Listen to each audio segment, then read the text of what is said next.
Picks his way to the right and is tripped up, reaching for the end zone. Touchdown. What a start. Give it to Reed, and there he goes. Nobody's going to catch him. Touchdown. It's caught. Jeremiah Smith. Touchdown, Ohio State. The legend grows. This is Chasing the Natty, a college fantasy football podcast.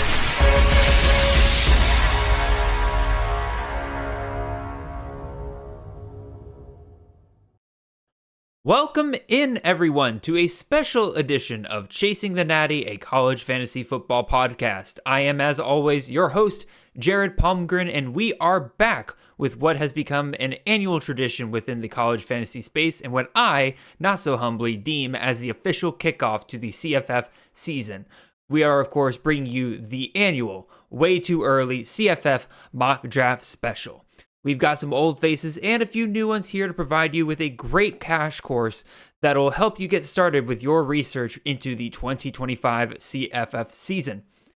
Much about the special has remained the same from years prior, but in case you are new here or have forgotten the rules since last year, I'm going to run down everything you need to know before we get started.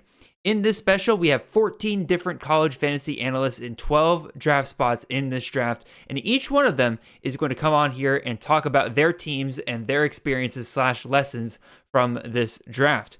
Before each pick, I'll briefly introduce each expert, give a quick rundown of the teams they drafted, and then they'll take their turn answering a series of questions that I have laid out for them, as well as bringing their own analysis to the table. Soon, you'll be hearing from 12 different plus points of view of this draft, as well as where things stand in CFF headed into 2025, all in this one special. I want to thank each of the experts, and I'll make sure to thank them each individually once they have finished their segments. This draft and special would not be possible without them dedicating their time and their efforts to providing you guys the best analysis. Also, this special will not be the only analysis we will provide on this draft. If you wish to see the full draft board, please go over to my Twitter at CFF_Jared, and you'll find a spot with the full draft board. In addition, a second CTN episode will be released next week with myself and a special guest where we'll be analyzing the draft round by round. Make sure you check that out as well. And if you want to make sure you don't miss that, make sure you follow the show's Twitter account at Chasing the Natty. One last thank you I got to give out here is to the fine folks over at CampusToCanton.com. That is where you will find our podcast feed there as well as a lot of our CFF analysis on their website. Without them, none of this would be possible without their support. So I greatly appreciate all of them over there. Finally, if this is your first time coming to the Chasing the Natty channel, I hope you guys stick around, and you can make sure you can do that by hitting the subscribe button and that notification bell. In addition, please leave comments down below about anything regarding this draft, any kind of thoughts you can think of. I would love to hear about them. Finally, if you're listening to the podcast version of this special, please make sure you're following us on whatever platform you're listening to and that you leave a great 5-star review. Also, if you are listening to this podcast on a podcast platform, great, but I do highly recommend you go check out the video version over on YouTube, where each expert will have the team they drafted next to them as they speak. You will also be able to see the draft round by round at the bottom of the screen. Now, before we begin, let me go over the format of the draft as well as roster requirements. The draft was made up of 12 teams and was conducted in a snake order. The order in which the teams drafted was determined by random chance ahead of the draft. The draft contained only 9 rounds as it is early in the offseason, and most of our rankings haven't been finalized enough for us to go much deeper than that yet. The roster was also made up of 9 starting spots. Each team by the end will have contained 2 quarterbacks, 2 running backs, 3 wide receivers, 1 tight end, and 1 flex of the team's choosing. There are no bench players involved in this draft. With all of that out of the way, I say we get started. First up, with the first official pick of the 2025 CFF season, we have Mr. Justin Leo, more affectionately known as Volume Pigs. Justin's team includes Jeremiah Smith, wide receiver out of Ohio State, Damon Claiborne, running back out of Wake Forest, Blake Horvath, quarterback out of Navy, Wayshawn Parker, the running back out of Utah. He has Jalen Buckley, the running back out of Western Michigan, Zevi Eckhouse, the quarterback out of Washington State, Aaron Anderson, the wide receiver out of LSU, Matthew Coleman, the wide receiver out of San Jose State, and last but not least, Bauer Sharp, the tight end out of LSU. All that being said, let's kick off the show strong, VP. Hey Jared, this is VP. You know me as Justin. Just want to say thanks again for including me in this year's way too early CFF mock draft. It was a lot of fun. I really enjoyed it. My Twitter handle, you can find me at VolumePigs on Twitter. You can also find me just at my website, volumepigs.com. I'm also publishing articles at campus2canton.com. And the pick I had in this draft was the very first pick of the draft, so the 1.01. Okay, so the first question I'm answering today, what is your general opinion of this year's pool of players? Anything unique compared to previous years? I think this year, more so than last year, there's a lot of turnover, especially at running back, definitely at wide receiver. Last year, it felt like there was a lot of veteran players who chose to come back, who could have left early, and that meant, from a CFF standpoint, a lot of players, there's a lot of already established players that you could draft at that running back position, and even at wide receiver this year. You look at the landscape, and it's Jeremiah Smith sort of at the top in terms of returning player who we can count on, and then after that, I think it gets pretty fuzzy. So, there's two ways you can look at it. One way is it's nice to have a lot of returning players. It gives you a good idea of who you want to draft. The other way, though, in terms of what we have this year, is it's a lot of new opportunities, right? And so you can really sort of have your own ideas here, and there's going to be a lot of opportunity for finding value in this draft because there is so much turnover. There's going to be a lot of new names stepping up at different places. Okay, so the second question is, who was your favorite pick on your team, and which pick did you like the least? So I think one of the things that stood out to me in this draft is particularly in the early rounds, I think there was a lot of players that were selected that were sort of projection picks, and that's inherent in every CFF draft. That's going to happen, especially with a player pool like we have this year. But I think, in those first 2 to 3 rounds, I really wanted to pick players that were already productive and that were at the same team, generally with the same staff. So, first pick was Jeremiah Smith. He's expected to return at Ohio State this upcoming season. Staff, for the most part, at least as things currently stand, is the same. Damon Claiborne, he's another one. Again, new staff, but he was already there at Wake Forest. And then my third pick was Blake Horvath, Navy quarterback. And again, he's one where it's like, okay, he was already productive last year, returning to the same team and the exact same staff, right? So there's not a lot of difference there, and that's not a guarantee, really, that the player's going to repeat what they did a year ago. We can look at Oklahoma State with Ollie Gordon last year, but I think generally it'll lead to more good outcomes than bad outcomes. So I think Blake Horvath is one that kind of stood out to me as well. I don't even know if people are aware that he's returning. I think with Service Academies, things could kind of get strange there. So I was happy to get him. With I think my third round pick. I was picking at the turn, so it was my second and third round pick were back to back, so they're basically the same. Whether he was second or third, I'm not sure, but he's one that stood out in terms of, I guess, I was happy to sort of pick him up there. One that I liked the least, I didn't really put too much thought into the tight end position. I think probably like most of the drafters in this draft, I just kind of waited to the very end and then picked somebody who seemed half decent. And I had, I think, Mason Taylor, LSU's tight end, in one of my leagues last year, and so that was just kind of on my mind when we went into this draft. And then I just kind of looked at, I think Bauer Sharp was a transfer being brought in from Oklahoma, presumably replacing Mason Taylor with LSU, and that's a team where staff is the same for at least as things currently stand, and you have a veteran returning quarterback. They're going to pass the ball quite a bit, I think.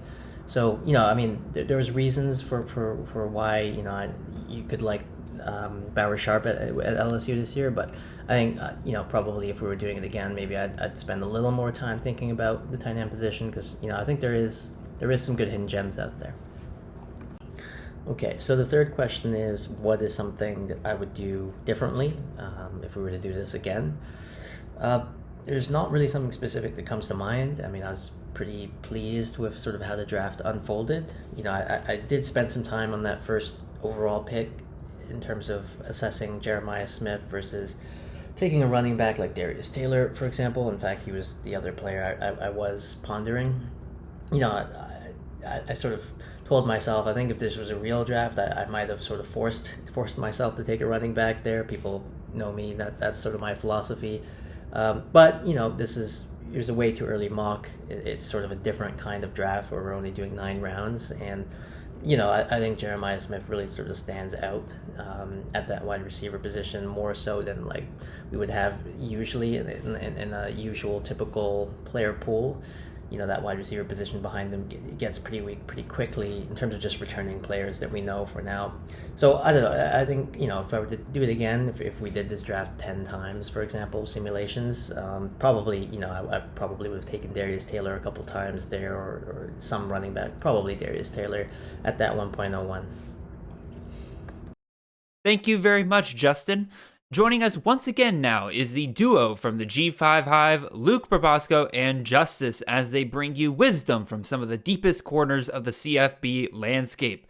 Their team included running back Mekhi Hughes out of Oregon, Justice Haynes, the running back out of Michigan, Parker Navarro, the quarterback out of Ohio, Bafele Ashlock, the wide receiver out of Hawaii, Michael Alejado, the quarterback out of Hawaii, Elijah Surratt, the wide receiver out of Indiana, Bryson Donaldson, the running back out of Fresno State, Eli Sowers, the tight end out of Vanderbilt, and last but not least, Corey Rucker, the wide receiver out of Arkansas State. All that being said, take it away, gentlemen. Hey guys, it's Luke Probasco, one half of the G5 Hive. I'm here with Justice, the other half of the G5 Hive. You can find me at Probasco Luke on X. You can find me on X at Justice_2318. You can find us, the G5 Hive, at G5 Hive. You can catch us on YouTube, Spotify, Apple, wherever you get your podcast. But we were able to be a part of Jared's way too early mock draft.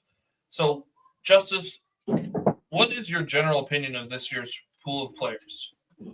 So, as I was prepping for this year, or for this way too early mock draft, the thing that stood out to me this most was how different the position groups are compared to last year. QB quarterbacks are very, very, very deep. Running back and wide receivers is not nearly as deep, and you don't see the top end talent returning that we saw a year ago. And so I think what that's going to lead to is a lot more of an unpredictable nature for drafts, at least until the point where, folks releasing rankings and ADP data. But I think early on, it's going to be the wild, wild west, especially with quarterbacks and receivers. I felt like last year there was a clearly defined, elite group of returning running backs, a clearly defined elite group of returning receivers. And this year we just don't see that. And the ones that are elite and returning are generally in new situations. So that kind of changes things a little bit. Tight end, I feel, is the second deepest group after quarterback based on what we know today. And to your point, I believe that NIL and just have impacted our quote unquote known commodities, as you mentioned. I liked this player, but how does he do in a new system? We used to only have to worry about the coaching variable. We got this new head coach, this new OC, this whatever it is. Well, now we also have to consider the players on top of that. Or now we've got this new OC and we've got this new player. Well, how does that jive? In short, I just feel like at this point of the offseason, what I felt I knew last year at this point, I know even less this year. Like I say that with, what I thought I knew. Because we think that we know more than we actually know. So what I thought I knew at this exact point last year is less this year than it was last year. And I feel like that's only going to continue as things go forward. And we specialize in the G5, and you get players that get plucked and go to the P4. You don't know how that's going to happen or how those things are going to work out. And then you got new guys coming to the G5. And a lot of time you got to wait till camp reports come out. So that's probably been that's the most unique thing. And I think it will just continue. So who was your favorite pick on our team? My favorite pick was quarterback Mike Alahado, Hawaii. It was probably a little bit early in us taking him, but I felt like, I wasn't sure that he would make it back to us if we didn't take him there. And so we wanted the Hawaii stack. We ended up getting the Hawaii stack maybe earlier than we had preferred, but hey, we got what we wanted at the end of the day. I'm just a big Mike Alahado fan.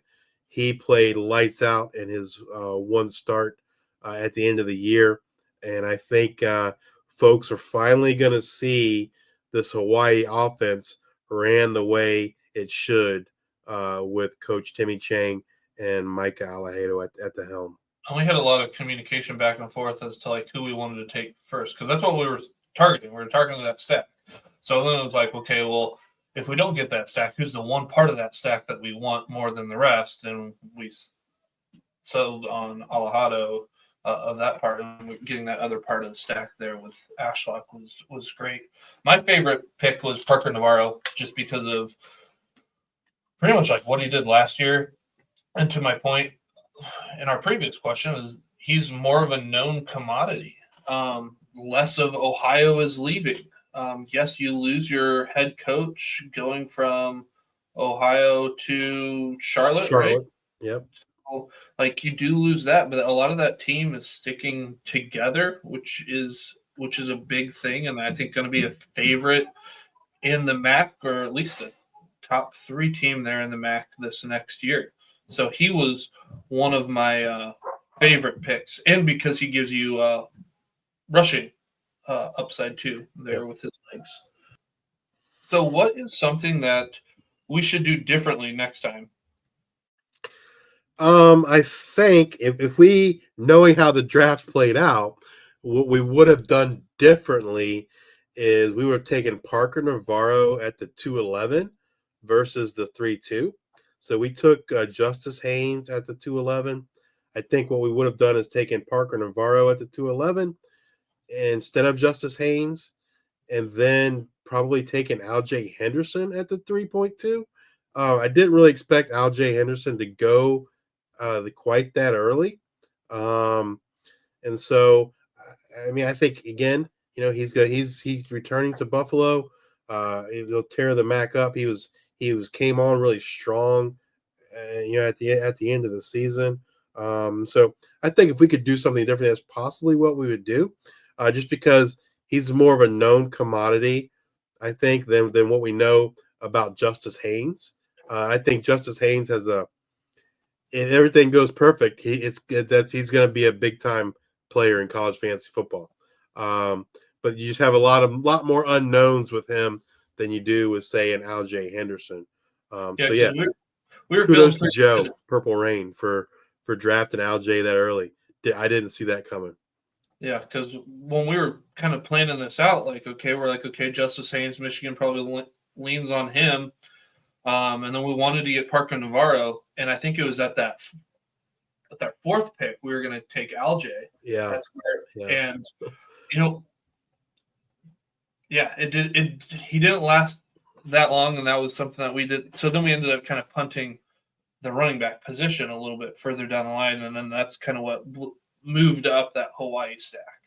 Yeah, you're right, because we were going to take Al-Jay there for our flex position in that 4th pick, and then Joe blew that up, taking Al-Jay there later on in the 3rd round. So kudos to Joe. So which players were you surprised went undrafted through this 9-round exercise? The single most player is Sire Gaines, Boise State running back.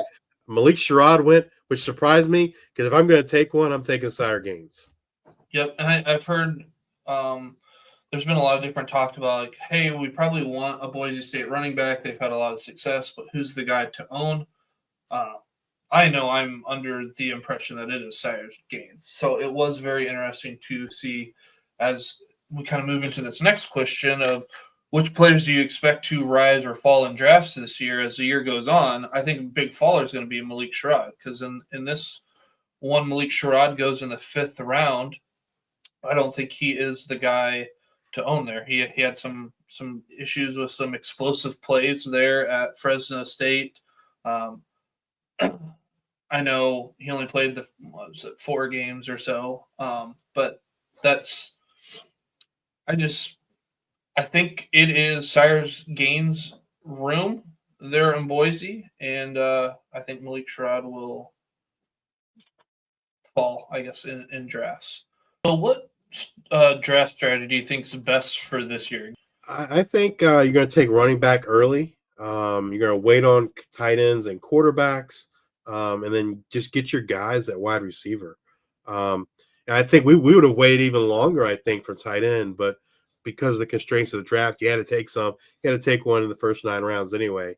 So we took one, but I think in a normal draft where you don't have that because those constraints, you're going to wait even longer on tight ends because I think you can get good value later. And then, later on, I think for wide receiver production, you're going to target those G5s. And I think the best way to do that is to watch our G5 Hive Worker Bee series, where we deep dive into each G5 team with a beat reporter.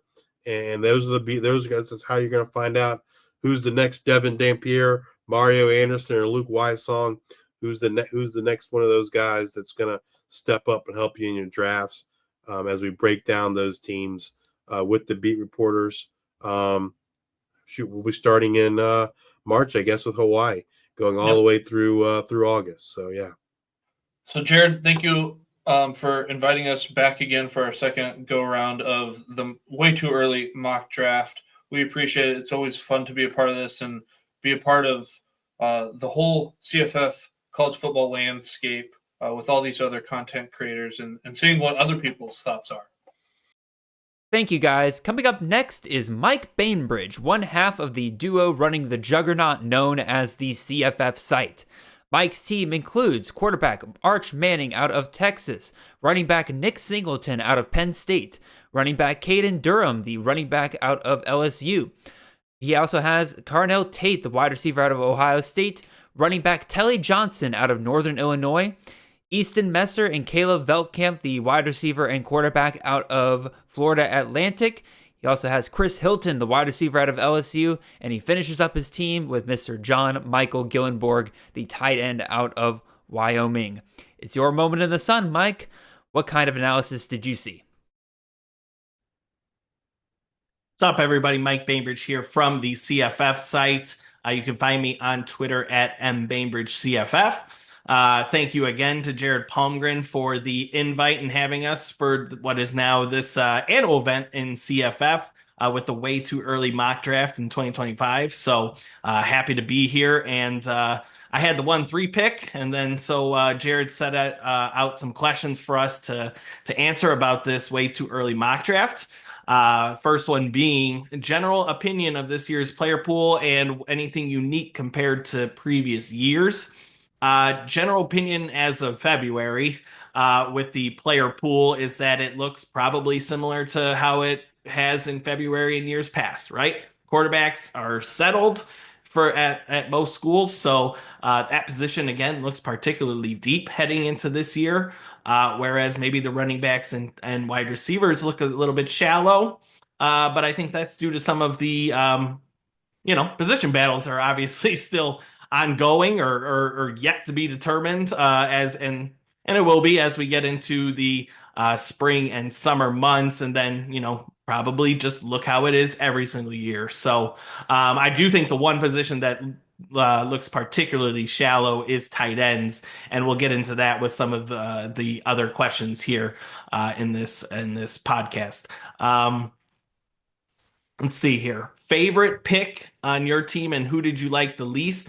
Favorite pick was definitely the Florida Atlantic stack with Caden Veldkamp and Easton Messer, stacking them in the 6th and 7th rounds.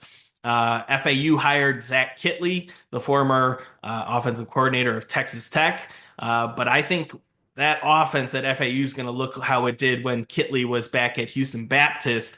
And when he was previously at Western Kentucky, where they were chucking it around 45, 50 times a game.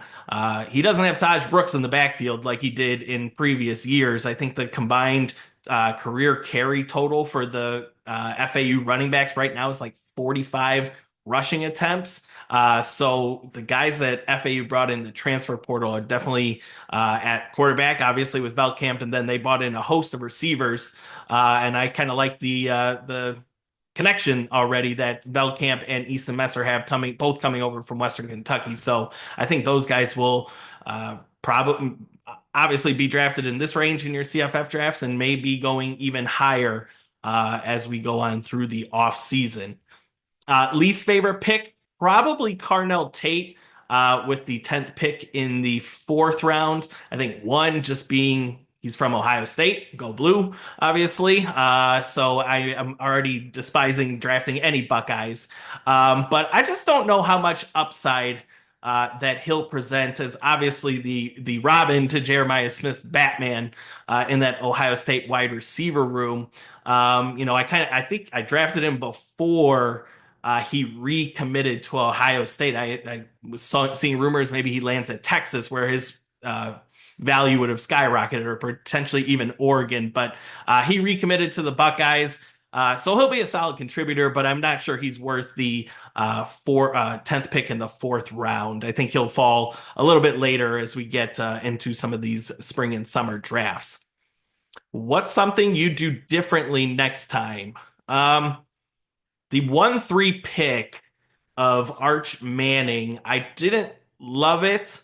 I don't particularly like taking a quarterback that high, but after Jeremiah Smith went 1-1, I just didn't see a ton of value with some of these players going in the 1st round, and I think that speaks to a lot of these position battles at premier high-profile CFF systems and positions that we've seen in years past, just thinking like Boise State running backs, Oregon quarterbacks, Ohio State, Michigan, Texas running backs. A lot of those positions are unsettled, and some of these guys that you're seeing drafted in the 1st round, a lot of which had question marks. You could go over Darius Taylor and talk about his injury history, or Mekhi Hughes bumping up a level to the Big Ten with Oregon. Just a lot of question marks with guys being drafted in the 1st round. So, maybe I would have taken a position player there if this draft had been later on, but I didn't feel anybody's worthy of that pick after really Jeremiah Smith. So I just went with a quarterback in Arch Manning. So we'll see how the draft strategy kind of morphs as we go further into the offseason. Players that I was surprised went undrafted through 9 rounds. I think guys that were drafted really highly last year. You didn't see Trey Wisner drafted from Texas, but you did see CJ Baxter. So I thought that was interesting. No Evan Stewart, even though he should assume the wide receiver 1 job, you would think, at Oregon. He did not get drafted. So a couple high profile names that I was surprised that we didn't see go off in these 10 rounds.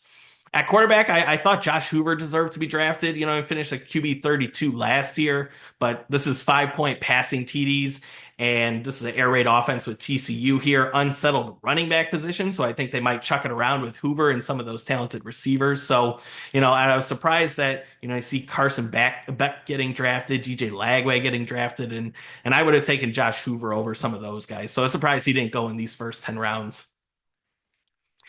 Which players do you expect to rise or fall in drafts as the year goes on? Pafeli Ashlock, I think, is somebody that's going to rise. I saw him drafted in the 4th round in this one. Obviously, did not live up to expectations last year with Hawaii after he was drafted in the 1st and 2nd round in most drafts. But I thought he finished strong. He had a 80-yard touchdown game in the finale with Micah Alajardo at quarterback, who's going to be a redshirt freshman this year. And I think with improved quarterback play for Hawaii, maybe we see somebody like Pafeli Ashlock kind of live up to those high expectations we had for him a year ago. A lot of guys that I think are in this draft, and again, it's way too early, but I think we're going to see a lot of these guys fall in drafts that we have during the spring and summer, or not get drafted at all. I was surprised CJ Campbell got drafted at all. I realized that he's going to a place in Rutgers where, typically we've seen a strong RB1 there. I don't think he's going to be RB1 in my opinion, or there might be a 50-50 chance that he's going to be that with sophomore Antoine Raymond, who looked good in the bowl game against Kansas State with 100 yards. So it's not somebody that I'd be drafting in the second round there. Devontae Ross coming over from Troy to go to Penn State.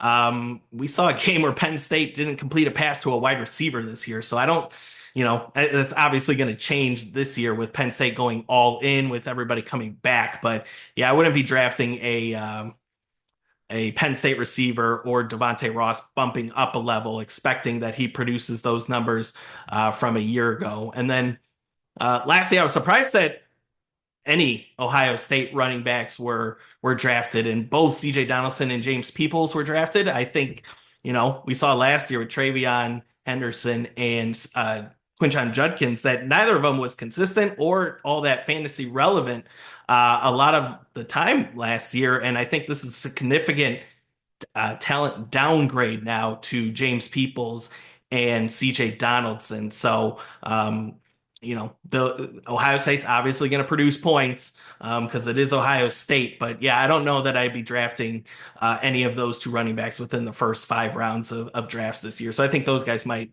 fall or slip a little bit as the offseason goes along. Last but not least, what draft strategy do you guys think is best for this year? Definitely punt tight end, at least for as it stands right now. Again, we don't have any Tyler Warren or Rondé Gadsden this year, at least, as it stands in February. So if we do end up with one that emerges and has that kind of year production wise, I think it might be from somebody that's completely unknown at this point, maybe, and somebody that we could probably scoop up off the waiver wire at some point. So yeah, I'd punt the tight end position this year. It doesn't look particularly strong. And then we're going to start getting into these early non-mock drafts. We're going to do some best balls here probably once Fantrax opens around late February and March. And I would just stick to proven commodities, right? You can go out and draft a guy that moved to a different team and hasn't really done much to that point, and ends up better chance than not that ends up being a wasted pick. So especially early on in the offseason, I would kind of look for those proven producers, those known commodities at certain positions, and that's just kind of where I go, especially early on in best ball season once that rolls around. So that concludes my portion of the way too early mock draft. Again, thanks as always for Jared for the invite, and hope you guys enjoyed it. As always, go Blue.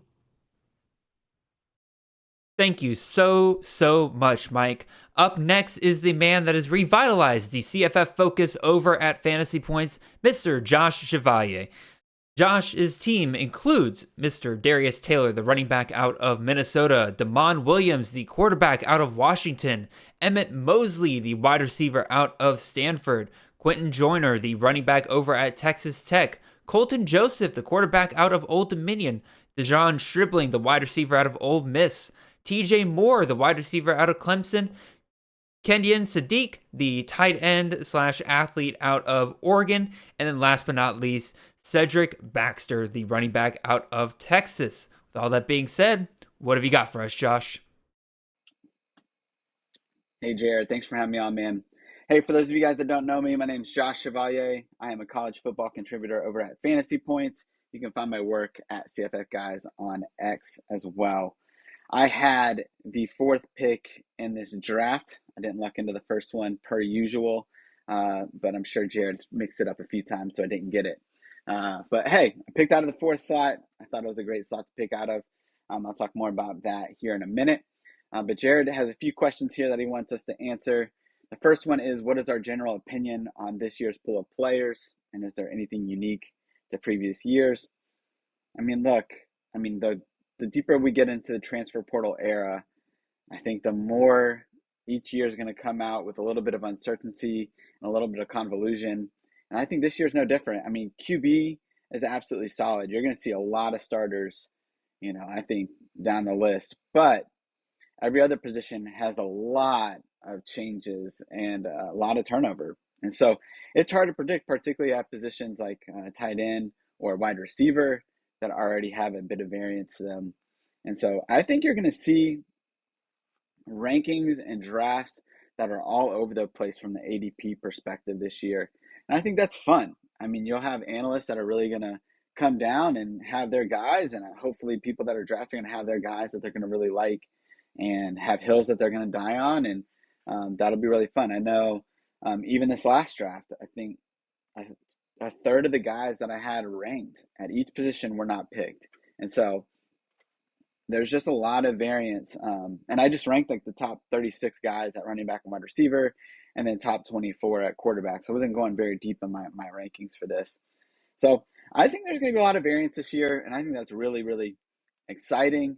I think you'll get some really good analysis coming out from different people as they try to dissect the transfer portal and what it means, and the turnover that's just crazy at each position this year. My second question here, it was, who was your favorite pick on your team, and which pick did you like the least? So my picks overall, my first round pick was Darius Taylor at running back, Minnesota, and then I took Damon Williams in the second at Washington, Emmett Mosley in the third, wide receiver from Stanford, Quentin Joyner, transfer running back over from USC to Texas Tech in the fourth round, Colton Joseph, QB at ODU in the fifth, and then Deshaun Stribling coming over from Oklahoma State to Ole Miss, playing wide receiver, taking over that X spot over there for our boy Trey. And then my seventh round pick was TJ Moore, wide receiver Clemson, and then eighth, Kenyon Sadiq, tight end Oregon, and then last but certainly not least, CJ Baxter coming back from injury at Texas. And so my favorite pick out of those was Emmett Mosley, wide receiver from Stanford. He's one of those guys that I just don't know where people are going to have him. I'm sure people will be all over the board, and maybe he's consensus top, maybe he's not, but he's a top 5 wide receiver for me this year. I mean, what he did over the last 3 weeks of the year, I think he averaged like 30 points in PPR leagues over the last 3 weeks, and then in half PPR, he averaged 25 points per game. He outproduced Alec Iomanner, who's a guy that a lot of draft guys are really starting to like, and you could see him go day 2 possibly in the draft. This is a guy that Emmett Mosley flat out just outperformed the last 3 weeks of the season. And Alec was really outside most of the year, and Emmett played mainly in the slot. However, those last 3 weeks that he dominated, in the Louisville game where he dropped 48 points in that game, he primarily was on the outside, playing out wide in that game. And then San Jose State 2 weeks later, he really split pretty evenly in 45 snaps. He had 22, I think, outside, and then 23 in the slot. And so this is a guy that Stanford, I think, is going to move all over the field. You know, you have Alec going to the draft. He's vacating 111 targets. And so you have a lot that's opening up there. And I don't see a lot of replacement there other than Emmett Mosley. So, and Elijah Brown's going to come in. He's going to be the starting QB next year. He'll be a new guy starting who's got some talent, but should probably lean on Emmett quite a bit. So, look, I think this is a guy that is going to get a lot of targets, and I think he's going to get a lot of catches and a lot of yards. And so in PPR leagues, he's going to a lot of value, and he should be able to score some touchdowns as well. My least favorite pick was Damon Williams in the second round. And not because I don't love Damon Williams. I'm absolutely obsessed with this guy. I think he's going to be amazing. However, as you know, first draft blenders might go, I had Cade Klubnik. That was actually ranked above Damon Williams. And I took Damon in the second. And Old Purple Rain took Cade Klubnik, I believe, in like the 4th round. So 2 rounds later. So definitely would have waited on Cade had I known he was even there. And I thought that was great value in the 4th by Joe Arpasi there. So just would have waited on QB. And I think that's what you can do in general in drafts this year with how deep the position is. what's something you do differently next time, other than taking my least favorite pick, of course. Look, I think going into this year, I've decided I'm going to be really running back heavy early on, and not because it's the position with the most certainty, but because it's the position that I feel like I can analyze the best and get the best, get the best players out of. So I'm going to go with my strengths early on. I feel like the last couple of years, try to go to receiver early on because it feels like a little less predictable. But man, with things that aren't predictable comes variance. And so I feel like some of the early picks at wide receiver last couple of years, we've seen a lot of them bust, whether from injury or just from not being as good as we expected them to. And so I feel like my ability to analyze running backs will allow me to hit on guys early on that will be productive. And so that's what I'm going to do in future drafts. This one, I went running back, QB, wide receiver. So I varied it up early on. And look, these mocks, these early on drafts, they're a feeling out period, right? How where are people going to take people? Where's the value?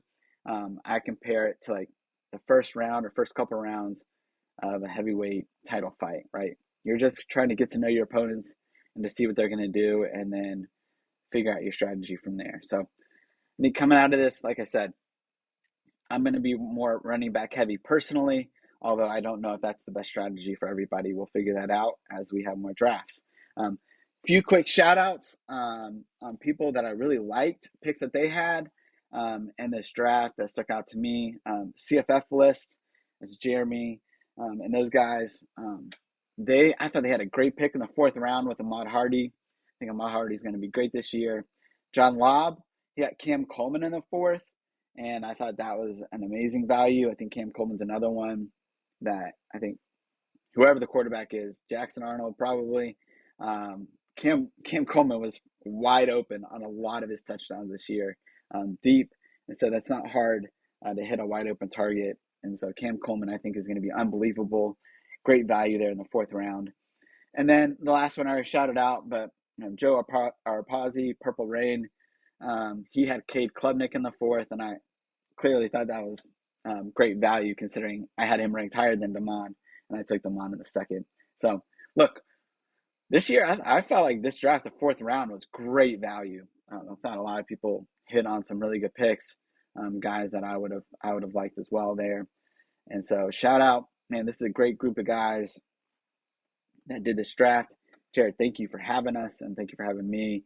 I'm always humbled that I'm able to be included with you guys and opportunities like this. So thank you guys. So excited for this year. Can't wait for Fantrax and Underdog to put out best ball drafts so we can get this party started. Thanks, guys. Thanks, Jared. Bye. Thank you very much, Josh. Up next is a newer face to the college fantasy landscape, Mr. Chris Battistel, one of the hosts over on the 1 Foot Down podcast on the Fantasy in Frames channel. Chris's team includes Jordan Tyson, the wide receiver at Arizona State, CJ Campbell, the running back out of Rutgers, CJ Donaldson, the running back out of Ohio State, John Mateer, the quarterback out of Oklahoma, Kevin Concepcion, the wide receiver out of Texas A&M, Caden Robinson, the wide receiver out of UCLA, Max Clare, the tight end out of Ohio State, Fluff Bothwell, the running back out of Mississippi State, and last but not least, he finishes his team up with Ethan Vasco, the quarterback out of Liberty. We're always looking forward to new voices, so what do you got to say, Chris? What's good, Jared? Thanks for having me. Appreciate the invite to the Chasing the Natty way too early college fantasy football mock draft series. I'm Chris Battistel. You can find me at FFChrisB on X. I'm one half of 1 Foot Down, a college fantasy football podcast with Fantasy in Frames. You can find all my work with Fantasy in Frames. Head over to their YouTube channel, follow them at Fantasy in Frames, and visit the www.fantasyinframes webpage. I drafted out of the 5th slot. As much as I tried to renegotiate pre-draft, Jared was having none of it. I ended up with Jordan Tyson, CJ Campbell, CJ Donaldson, John Mateer, Caden Robinson, KC Concepcion, Max Clare, Fluff Bothwell, That one always messes me up. And Ethan Vasco. General opinion on this year's player pool. QBs are there. It's a thick class, but there's no bona fide QB1 at the top of drafts. No player you'd have to consider taking over a player like Jeremiah Smith or one of the top end running backs. We lost 11 of last season's top 20 scoring quarterbacks. 10 of those were in the top 15 alone. Not to mention that 2 of the top 5 scoring quarterbacks went up in competition, with Devin Dampier going to Utah and John Mateer ending up in Oklahoma. If you want to look at what we had previous years, Caden Salter and Byron Brown were both considered top 5 to 7 picks, sometimes even going first overall. Years before that, we had Frank Harris and KJ Jefferson, who were considered top tier picks. This year, though, at least in this exercise, only 2 quarterbacks were picked in the top 12. It was Arch Manning and Lenore Sellers. Out of the 2, I'd probably lean Sellers. His finish to 2024 was insane. Over his last 6 games, he was averaging over 30 fantasy points per game. Just the definition of a league winner. So that pick justifiable. I guess you can say the Arch Manning pick justifiable, but top 3, it's a little bit risky for me with a quarterback who hasn't had a full season starting at his prospective program. Favorite and least favorite picks on my team. Least favorite, I was going to go with Max Clare here, the transfer to Ohio State, because I was the first manager to pick a tight end. I had my pick of the litter. I probably should have went with Stowers, who was getting Pavia back with their second year together. He has great potential to be the overall tight end 1. But I went with Max Clare, and I thought picking Max Clare would be a little bit of a cop-out. So I went with C.J. Campbell, my second overall pick in the draft, my first running back. I was debating between Justice Haynes, Nick Singleton, and C.J. Campbell in this spot. It's not that I don't think he'll produce at Rutgers. Monongai's off to the NFL. He's the only incoming running back transfer as of right now, and the room is wide open. The next closest producer to Monongai last year was Antoine Raymond, and it wasn't even that close. But Rutgers' schedule is absolutely brutal. I took him at RB11, expecting RB1 numbers, but I'm not confident that he'll deliver to that. His early season is decent. He's got the Bobcats, Ohio. He's got Miami of Ohio and Norfolk State. So those first 3 weeks, there's big potential for Campbell to pop off. But after that, it's atrocious. Iowa, Minnesota, Washington, Oregon, Purdue, Illinois, and Maryland. Playoffs, even worse. He's got the week 1 bye. Then he's got Ohio State and Penn State. Almost unplayable matchups for C.J. Campbell. I don't fear the production. He's a 1,200 all-purpose yards player that he put up at FAU last year. He's a solid receiving back, but still my least favorite pick based on value to potential production is C.J. Campbell. Moving over to my most favorite pick, Caden Robinson, wide receiver transfer. I know my team's basically all transfers. Only non-transfer was my top pick in Jordan Tyson. But Caden Robinson was my favorite pick of the bunch.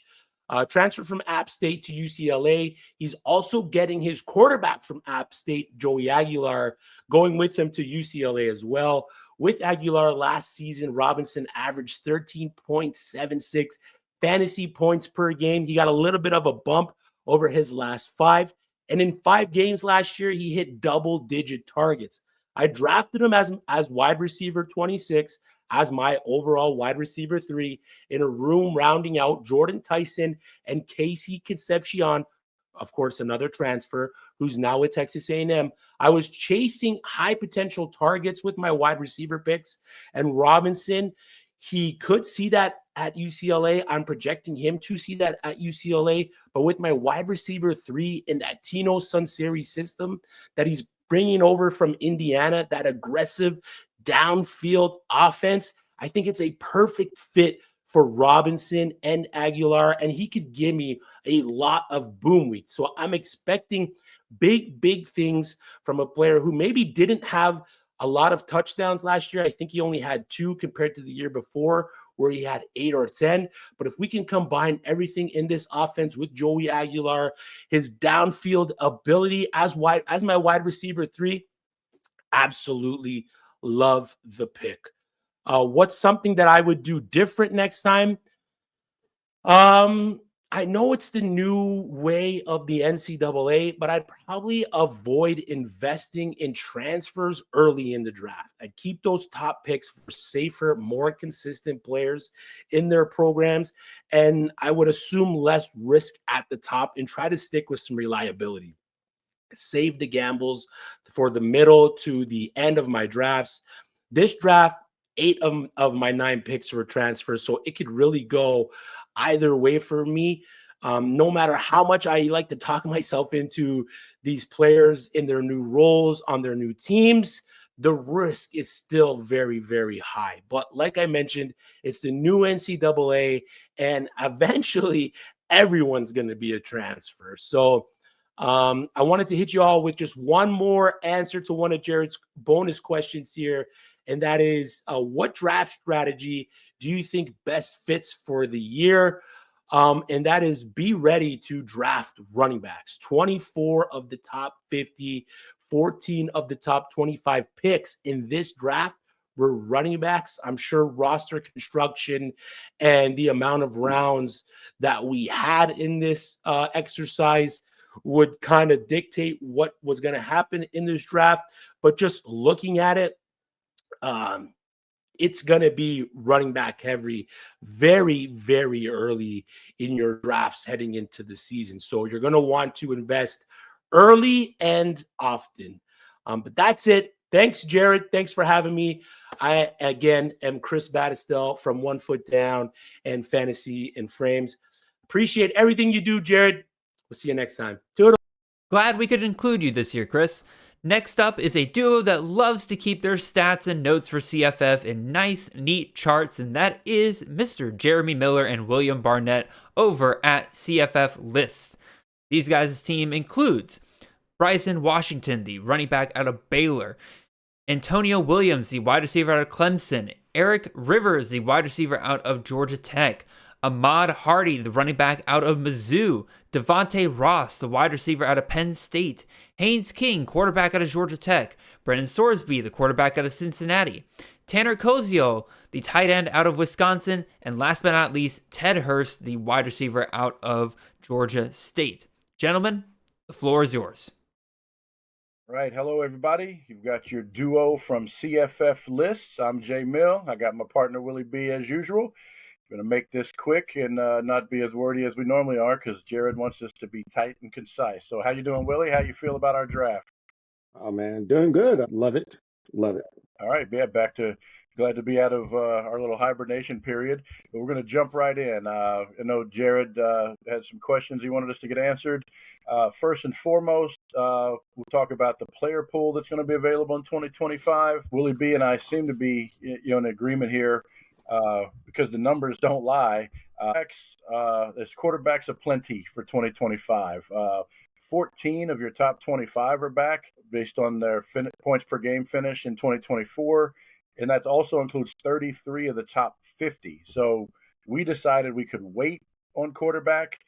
There was absolutely no rush. We'll get into a little bit more of that in a minute. But on the opposite end of that, you've got the wide receivers, which we feel is just a crapshoot at this point. It's a little bit. It's more of a mess than usual, based on the fact that you've got guys transferring all over the place. On top of the fact that there is a ton of talent that's left college football due to the draft or just running out of eligibility. You've got 8 of the top 10 gone. 19 of the top 25 from last year are gone, and only 16 of your top 50 are back from 2024. So it's really a little dangerous crapshoot there at receiver. Running backs are a little bit in the middle. They're a little slim at the very top. 16 of the top 25 have left, but you've still got 22 of your top 50 back. So almost half of your top 50 are back at running back. So you don't have to feel quite as desperate when you're looking for those guys. But we definitely wanted to focus on grabbing some players at receiver that we felt could be as close to guaranteed production as possible. With that, let's jump right in. I know I mentioned we skipped quarterback, but Willie, you want to introduce everybody to our favorite pick from this year? Yeah, this guy, I know it's like right now we have early predictions and way too early.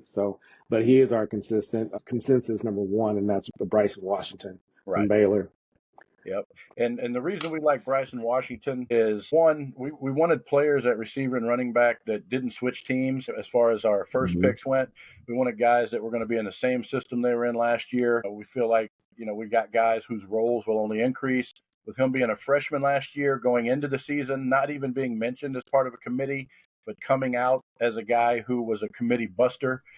He broke up the committee at Baylor and made it his backfield, gained 1,000 yards as a freshman. Bryson Washington is only going to get better, which then, again, that's hands down our favorite pick. We got him number one with the 6th pick. Then we came back around and we wanted to make sure we applied the same theory to receiver. We didn't take a guy that was off the charts last year, but he was still number 21 in points per game, and that's Antonio Williams. Again, with so many of the top 20 guys gone, we wanted to find somebody that we knew would be in a consistent role. He averaged 19 points a game last year, 87 targets, double-digit touchdowns. We don't really have a doubt that, he's going to get into that 100-plus target range this year and improve on the 65 catches that he had. And that was our strategy going in, is get a running back and a receiver that we knew were going to be in the same role, if not better, and on a path for improvement. Any other thoughts there on kind of the strategy that we applied going in, Willie? Yeah, getting those two guys. I mean, we knew Jeremiah Smith was going to be, probably the top player taken, which he was. So after that, getting, the number one running back and then coming back and getting my number 2 wide receiver, which is technically my number 1, since, I'm probably not ever going to have any stock in Jeremiah Smith unless I get lucky and pick 1-1. So getting our tops in those 2 positions, I think was just a great start for us. Right. And then in terms of kind of looking at the worst player and something we would do different, a lot of times those things tie together. And I guess we'll tackle what would we have maybe done different if we could do it over. One of the players we felt like we agonized over not getting was Jeremiah Love from Notre Dame. We had Washington higher, so we took him first. In hindsight, we talked about this, because of the notoriety, maybe we would have taken Love with our first pick with a better chance of getting Washington as it came back around to us in the second round. That might not have worked either. So, it's hard to say. But if there's something we would have done over again, maybe we would have taken a chance to get Love with our first pick and hope that we could come back around and get somebody like Bryson Washington in the second round. As average draft positions develop, that's something you can look at to see where those guys are falling and who you can take a chance of maybe waiting just a little bit longer on. But overall, there's not a lot we would do different. We were happy with a lot of the guys we got. As far as worst, if we have to pick a worst, which Jared says we do, maybe Sorsby, the second QB we took. A little bit of the same rationale as kind of flip-flopping how we would have taken our running back order. We had Klubnik as our collective number 1. B and I both have him as the number 1 QB that we would have liked to get, again, for consistency purposes and the improvement he showed last year. And we just think there's still even a little bit more room. And with the quarterbacks, even though we felt we could wait and didn't really get hurt that badly by taking somebody like Sorsby and Haynes King, that's who we ended up getting, instead of getting a Klubnik. We're not even mad at that, but, maybe we would have jumped in a little bit earlier to try to get a Klubnik and a Haynes King instead of Haynes King and Sorsby. But we're okay with that. Our theory on the quarterbacks is there's not that ultra elite tier at the top with those 2 to 5 guys that you normally see. We kind of look at it as this big tier of 15 to almost 20 QBs that are going to all get you between 23 and 26 points a game when all is said and done. So you absolutely do not have to jump on the quarterbacks early at all this year, because some of the ones that were closer to 30 points have switched teams. So it's not even as much of a guarantee that the ones at the very top are going to do exactly what they did last year anyways, like Mateer and Dampier. Correct.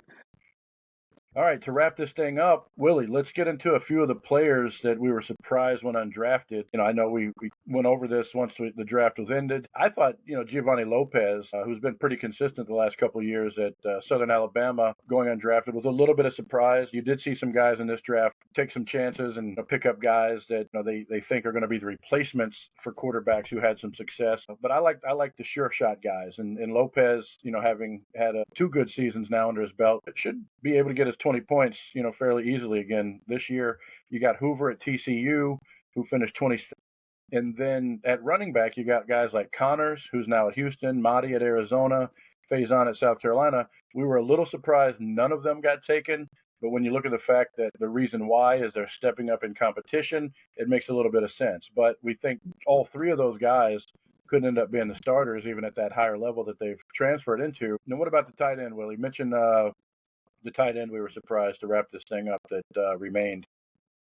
RJ Maryland, I know he was injured, but I thought he put up significant growth and, at least should have had to take a chance. Someone should have taken a chance on him. Yeah, our rankings are far from official, but our suspicion is he's going to definitely be a top 10 tight end for us. And the fact that none of the 12 guys here decided to take a chance on him was a little bit surprising. So with that, we're very happy with the team. We took a chance on a couple other receivers after we got Williams with Rivers and Devontae Ross, who had transferred. But we think they're going to have success in the places that they landed. Really happy with Koziol, who, even with the transfer there, should do great things at Wisconsin. So that wraps up our team. Thanks for having us, Jared. We love doing this every year. It gets the engine started for the next season. And we'll be raring to go. Appreciate you both greatly, gentlemen. Next, it's about time that I step in here and give you guys some of my takeaways. My team included Isaac Brown, the running back out of Louisville, Jonah Coleman, the running back out of Washington, Trevor Pena, the wide receiver out of Syracuse, Chris Bell, the wide receiver out of Louisville, Ryan Wingo, the wide receiver out of Texas, Damian Taylor, the running back out of Troy, Kevin Jennings, the quarterback out of SMU, Tucker Gleason, the quarterback out of Toledo, and last but not least, I finish up with Mr. Matthew Lauder, the tight end out of Boise State. So with that being said, y'all sit back and enjoy my thoughts and analysis on this way too early draft. All right, what's going on, guys? This is Jared Palmgren, host of the Chasing the Natty podcast. I am also the college fantasy team lead over at campustocanton.com, where we got a ton of great college fantasy content. So make sure you guys go and check all that out. You can find me on Twitter at CFF_Jared, and I, in this way too early CFF mock draft for 2025, had the 7th overall pick.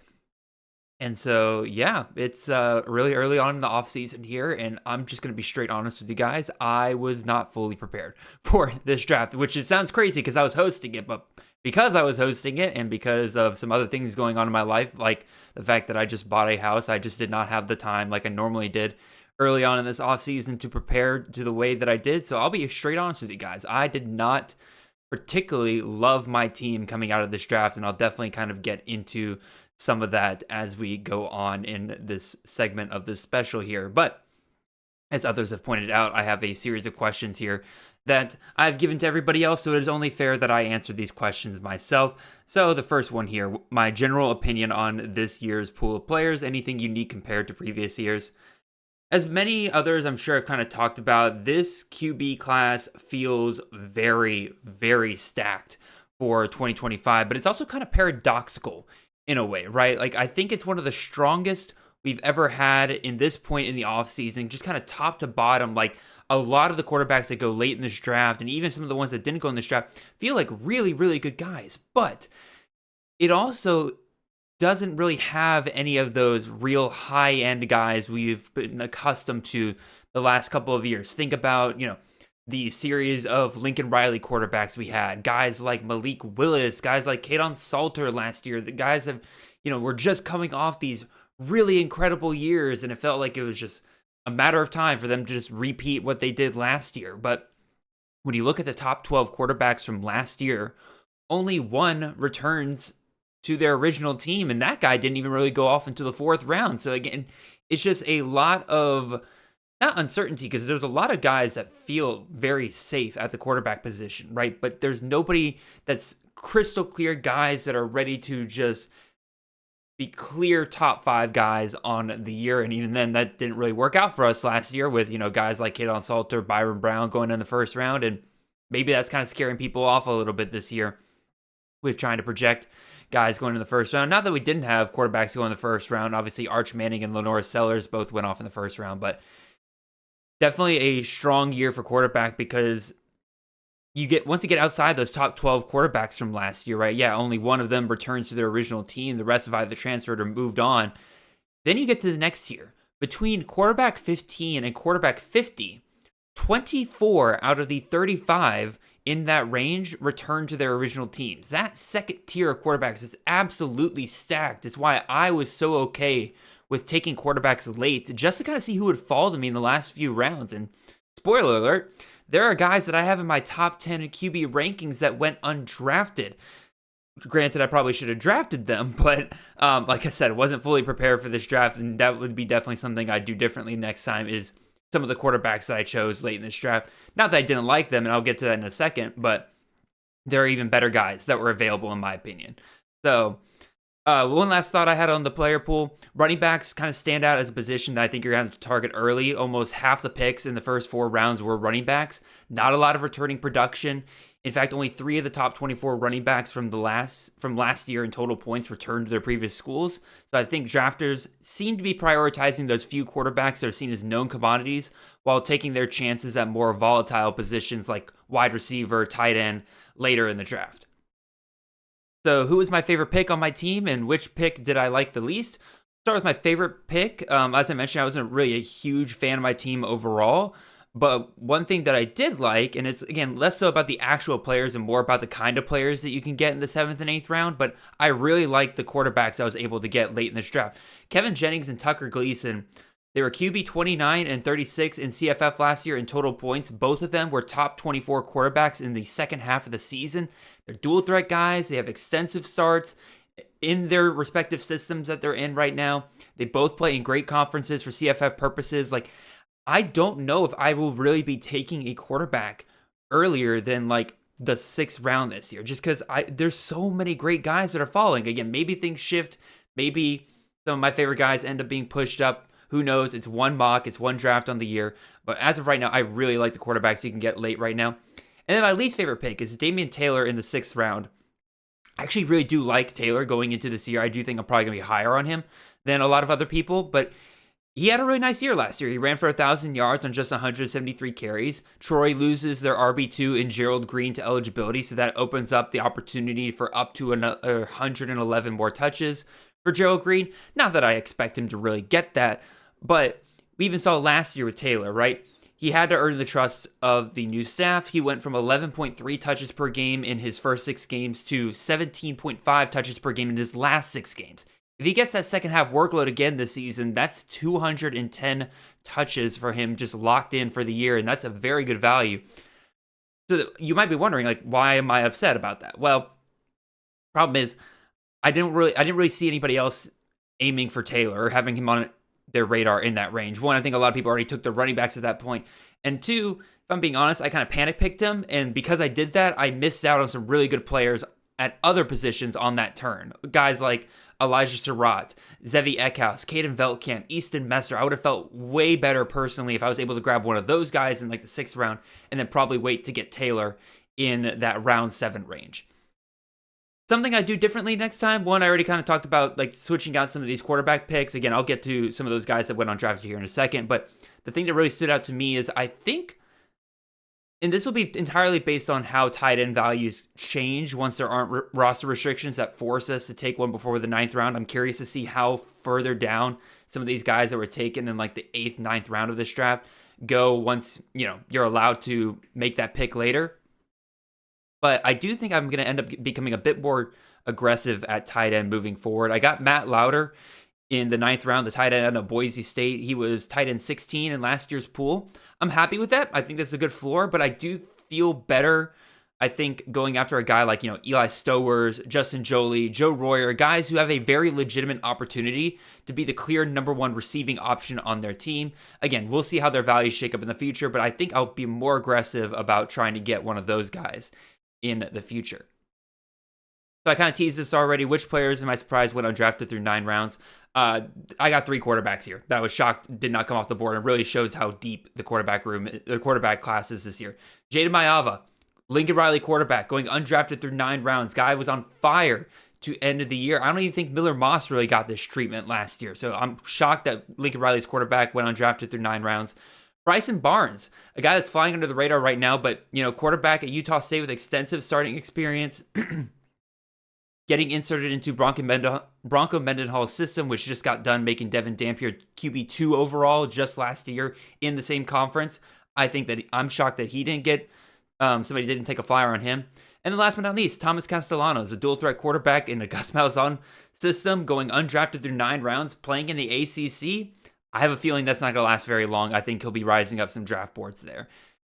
All right, with that being said, I think I'm out of time here, but I appreciate all of you guys listening. This has been fantastic. I appreciate all of the other experts coming on here and having fun with this. But until then, hope you guys enjoy the rest of the special. See y'all.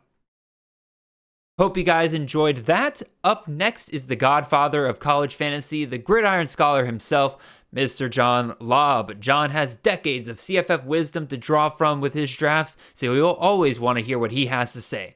John's team includes Mr. Desmond Reed, the running back out of Pitt, Jaheim White, the running back out of West Virginia, Chase Sowell, the wide receiver out of Iowa State, Cam Coleman, the wide receiver out of Auburn, Joseph Williams, the wide receiver out of Colorado, Avery Johnson, the quarterback out of Kansas State, Sawyer Robertson, the quarterback out of Baylor, tight end Justin Jolie out of NC State, and John finishes his team up with Kanye Udo, the running back out of Arizona State. All right, John, imbue us with your wisdom. Hello, everyone, for the way too early CFF mock draft. My name's John Laub. You might know me as the Gridiron Scholar, and it is a pleasure to talk to all of you today. I work for Fantrax. I've been there doing their CFF content for about 11 years now. Absolutely love it. You can find me on X at Gridiron Scholar number 91. I could not afford the A and the R when I signed up 14 years ago. And I had the 8th pick in this draft with Jared. And thank you for hosting this way too early draft, Jared. We really appreciate it. We had a lot of fun in the direct messaging and chatting with all of us. Player pool this year. That's a very fascinating question because we still obviously have in our memory how good of a season it was last year. I'll say in general that the quarterback pool is very deep. There is lots of quarterbacks I love this year. The running backs, I don't think they're as deep as they have been. I think it's imperative to get some running backs early. That's why I double dipped at the top of the draft with Desmond Reed and Jaheim White with my first 2 picks overall because I wanted to make sure I had solid running backs on my roster. The wide receiver position. I think there's 6 or 7 wide receivers I really like right now. After that, I think there are so many receivers who would end up in the top 20 from the next 30. So I think it's a very interesting position. Can you find value in your drafts? And the tight ends. We were literally spoiled last year. There's nothing like last year's set of tight ends available. So we were asked as a group, who was the favorite pick on your team? And my favorite pick, I got to give you 2 of them that I absolutely love. I did wait to draft wide receivers, and I do believe there's a big pool of receivers available. In the 3rd round, I picked Chase Sowell of Iowa State. In the last 6 games last year for East Carolina, he scored double-digit points in all the games. He had 28 catches for 601 yards. That's a 21.4 yards per catch average, and he had 3 touchdowns. He fits Matt Campbell's mold at wide receiver. The coach likes big wide receivers, and Sowell comes in at 6'4", 195 pounds. Plus, there is a massive target availability. Jalen Noel and Jaden Higgins are no longer with the Cyclones. They are now off to the NFL. So Sowell has a really good chance of stepping into a starting role and being peppered with over 100 targets. The next round, in the 4th, I grabbed Cam Coleman of Auburn. I know Jeremiah Smith and Ryan Williams got all of the credit last year as freshmen, deservedly so. But if you had been watching Cam Coleman down the stretch, he was awesome in the last 3 games for Auburn. He had 26 targets, 22 catches for 306 yards and 6 touchdowns. For a freshman, he ended the year with 37 catches for 598 yards and 8 touchdowns. I'm a believer in Coach Hugh Freeze and his offensive system. He brings in Jackson Arnold from Oklahoma through the transfer portal, and he signed Deuce Knight, the highest rated quarterback recruit in Auburn history. So there should be proficient passing for the Tigers. What would I do different this year? That's a really good question. And I think I would move a quarterback up the board. I wanted to see where the value was at the position in this draft, and I waited. And in the 6th and 7th round, I took back-to-back quarterbacks in Avery Johnson and Sawyer Robinson. And believe it or not, I could not believe I got sniped in a way too early draft. My good friend Jared, the host of the draft, took Kevin Jennings of SMU right before I took Sawyer Robinson. While I'm happy with Robertson, I definitely was targeting Kevin Jennings. And I'm going to give you 3 players who I expect to rise as the offseason progresses in CFF. At quarterback, Eric took Garrett Nussmeier in the 6th round. I love that value, and he was on my short list at the time. Last year, he finished number 20 in CFF points among quarterbacks with 349, and that is 26.9 fantasy points per game. He had over 4,000 passing yards, and his first season behind center, he posted a 29-12 touchdown to interception ratio. I like Garrett Nussmeier a ton. Great value in the 6th. In the 8th round, Joe, he picked one of the running backs that I was hoping to gobble up late, Eli Sanders out of USC. He started his college career at Iowa State, and he transferred to New Mexico last year. In 2024, he averaged 7.2 yards per carry, and he rushed for over 1,000 yards and 9 touchdowns. Coach Lincoln Riley over the past 2 years has brought in Woody Marks and Marshawn Lloyd, who are both very productive CFF running backs.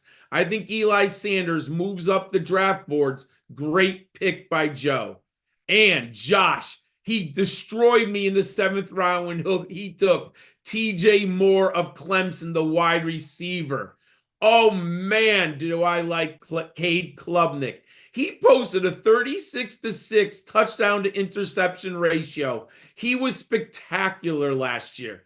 And as a freshman, TJ Moore had 45 catches for 651 yards and 5 touchdowns. He is 6'3" and 200 pounds. I love the value of TJ Moore in the 7th round. And what is the best strategy? I'm going to shoot for the end of 3 rounds.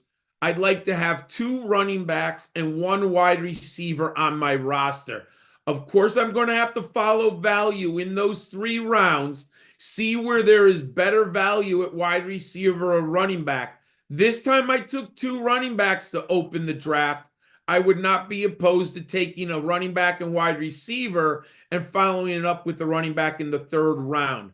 But that right now looks like the best strategy to building a CFF roster. Thank you for listening, everyone. Thank you, Jared, for hosting this great, way too early draft. And good luck, everyone, throughout this spring. Thank you, John. Always a pleasure to have you on. Up next is both a new and an old face for college fantasy, Mr. Joe Arpasi. Previously, Joe created content for CFF 10 plus years ago, but now he is back with LetPurpleRain.com and is ready to hit us with his wisdom for this year's player pool. Joe's team includes running back Anthony Hankerson out of Oregon State, wide receiver Dion Burks out of Oklahoma, running back Al J. Henderson out of Buffalo, quarterback Cade Klubnik out of Clemson, Wide receiver Devin McEwen out of UTSA. Wide receiver Kevin Coleman out of Mizzou. Arliss Boardingham, the tight end out of Bowling Green. Eli Sanders, the running back out of USC. And last but not least, Sam Levitt, the quarterback out of Arizona State. All that being said, Joe, the floor is yours. What is up, everybody? This is Joe Arpasi, otherwise known as Purple Rain. Man, we are talking college fantasy football drafts again. It is just the start of the year, and I'm already excited, guys. It was awesome being able to be a part of this draft that was put together. And the approach that I took into this draft here, I really wanted to focus on the same thing that I focused my way too early CFF player rankings on, which was let's have more of a focus put on stability, upside not given as much of a bump, and really just trying to think about, like, if you had to draft a fantasy team in February, in March, in April, and we still don't have a lot of answers from things in like spring camp and whatnot. How can you make sure that you get a reliable fantasy team? If you're going to take risk on guys with big upside or guys that we don't know whether or not they've won their position battles yet, you're taking those risks later on in the draft by me having those players kind of pushed down a little in the rankings. So that was my approach coming into this. And, looking over the team that I drafted here, I was able in the 4th round to grab my number 1 rated quarterback, Cade Klubnik, for the year. I love Cade because he's super reliable. And so you're looking at a guy where everything is back in the passing game. They have changeover at running back. He should be one of the main Heisman candidates. So I can see the coaches really leaning into him in the passing game more, trying to make sure he's getting extra scoring opportunities, putting him on a platform where he has a chance to win that Heisman. And I just like his floor better than anybody else. There's really no major questions about him that you could throw out there. I will say he probably doesn't have the highest ceiling for during the year, but I love his stability. And if I'm taking a QB1, all those combination of factors, why I have him as my QB1. And then for my QB2, I was able to wait all the way to the last round here and get Sam Levitt over at Arizona State. This is another real similar situation. Starting running back, you have a replacement going on there. Passing game, you've got a lot of things coming back. He potentially could, if he really takes off in this passing game, really takes off early in the year, he might get some outside chatter for Heisman. I'm not going to bank on that. I wouldn't bet my money on it. But if he is starting to get some of that Heisman chatter, don't be surprised if maybe they're letting him steal more scoring opportunities away from the running back position. So I really love him as a reliable, safe floor player as my QB2 that I was able to wait all the way to the last round for. As usual, when it comes to the running back position, I like to focus on it early. And I kind of, most drafts, unless I'm doing a different draft strategy, my typical approach is I want to have, at the end of 3 rounds, I want 2 running backs and a reliable wide receiver 1. And I took that approach here in this draft. Anthony Hankerson at Oregon State, he's my running back 2 in my early player rankings. This is an offense where they're going through a quarterback change, and he was already the bell cow in the offense. I think that role could expand this year. He's extremely safe, reliable, and he's still going up against an awful Mountain West defensive schedule. And a guy I really love for this year is Al-Jay Henderson. You're going to hear a lot of the same things I just said about Hankerson. Change at quarterback. He was, toward the end of the year, that established bell cow. I think the coaches are going to lean into that running game because it is the most reliable part of the offense, and they'll use that to help work in whoever ends up being their starting quarterback. So I think he is a combination of a safe floor and really big upside for this year. And then just as the way that the draft kind of played out, there's big running back runs through the middle rounds, and I kind of just waited then till the second to last round. And there was a number of options I could have taken here. There were guys in my player rankings that were available that were higher than Eli Sanders. But what I ended up doing is I just said, I'll take some risk here. but I want to go with some stability in a good system. And right now, he looks like the guy who should be the hands down running back one at USC. And I don't think USC has a run all over the field, scramble type of quarterback that normally steals that rushing production away from the running back position.